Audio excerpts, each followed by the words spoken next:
ഓരോ മനുഷ്യനും ഓരോ സ്വപ്നം, ആശകൾ, ലക്ഷ്യം ഇങ്ങനെയെല്ലാം ഉണ്ട്. തനിക്കായി ഒരു തനിമ വേണമെന്ന് ആഗ്രഹിക്കും. എൻ്റെ മകന് എന്തോ അത് കിട്ടാക്കനിയായിരുന്നു. ഇനി എന്തു ചെയ്യണം, ഏതു ചെയ്യണം എന്ന ചിന്താക്കുഴപ്പത്തിലായപ്പോഴാണ്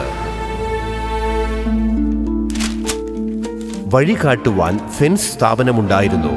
പുതുതായി ഒരു പ്രത്യാശയുണ്ടായി.